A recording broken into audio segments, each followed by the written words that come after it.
ఏం చేసినప్పుడు చచ్చిందా? కత్తి ఎక్కడ దొరికిందమ్మా నీకా? ఇక్కడ ఉందా?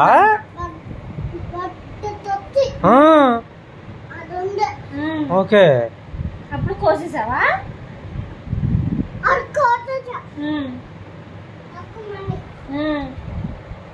తర్వాత ఏం చేసావు?